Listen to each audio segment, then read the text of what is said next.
Hey, Doug. Hi, how are you? So this is how we get from the Civil War to the Spanish-American War. In the Spanish-American War, people pretty much looked like a modern army.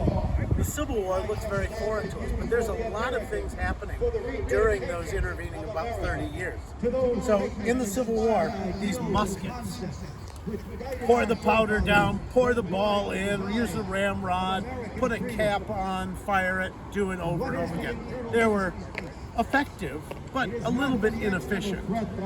During the Civil War, metallic cartridges came in, and they started to be able to use guns like the Sharps, which they could cap and put a round in, and then eventually they converted them so they didn't even need the capping.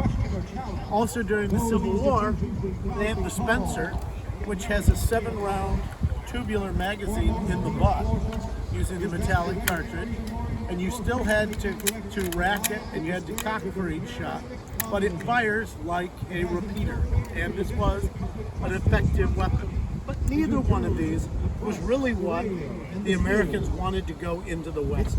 Although the early Indian Wars were fought primarily with guns like these, they weren't really where they wanted to be, so they started experimenting. And in 1871, the U.S. military offered up a trial. So if you want to present something to us, and every gun company around said, hey, we've got an idea. So Remington in 1871 came up with a 50 caliber rolling block.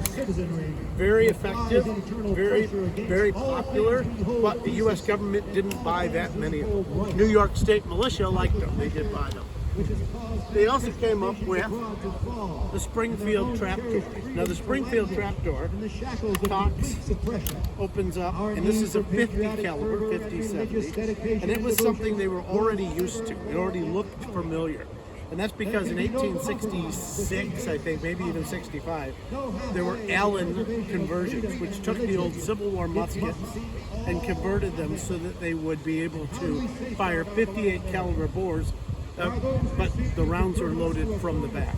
This one in 1861 was still using some parts, 1871, still using some Civil War parts. For example, this lock plate is dated 1863. It's leftover Civil War surplus, like the trigger guard and the hammer. But this is all new material and a new stock and a few other new parts. This was good, but it wasn't very long before they figured out that 50 caliber was just a little much. They didn't need 50 caliber, so 45-70 is what they settled on. And they moved to these trapdoors.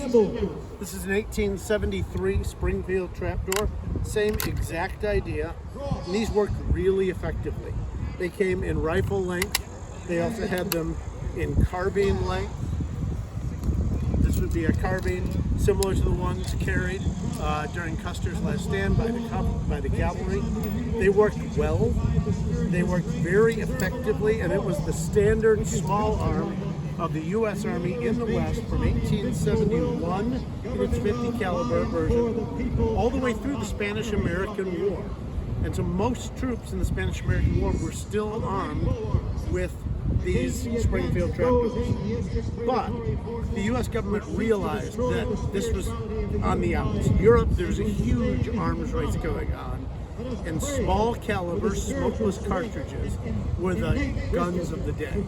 Mauser rifles being produced for the Spanish Army were going to be on the opposite side of the field, and the U.S. Army started in 1892, and then some modifications in 1896, and ultimately wound up with the 1898 Krag Jorgensen rifle made by Springfield.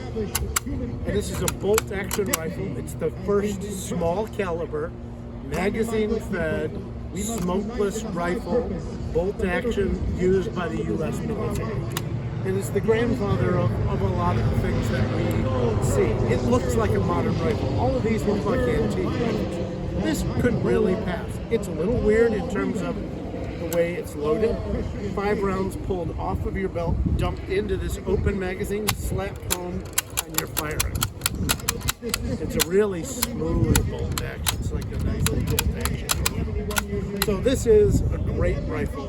It's the granddaddy of most of the rifles, but ultimately the Mauser style rifle became more popular and became the 1903 Springfield. So, Doug, this is the smokeless. The rest of those had smoke? All of these are black powder rifles. Is that right? Whether they're front loaders or whether they're cartridge rifles. This is one of the oddball ones. I really kind of like it. This is a Sharpspore shot, model 1878. It's a falling block, but you notice there's no hammer. And the fact that there's no external hammer was actually its downfall. Because the U.S. military was offered these, and they said, where's the hammer? It won't be reliable. We can't trust it. It doesn't have a hammer. Well, in fact, after that, all guns were made hammerless. The hammer goes away. This was just a couple of years ahead of its time. It was picked up by a few state militias, including Michigan State Militia, but it was really popular with the guys who did long-distance target shooting. And they were sold on the civilian market because the action is super strong, and because it doesn't have an external falling hammer, there's less movement and they're much more accurate. So it's just this. It has an automatic set safety, and it's just a little bit of pressure, and they're great rifles. They're really rare. You don't find a lot of them, but it was just too modern for its time. Wow, interesting. Very interesting. Gosh. Thank you, Doug, so much. Glad Thank to you, talk Doug. about stuff. Thank you. Bye-bye now, Doug.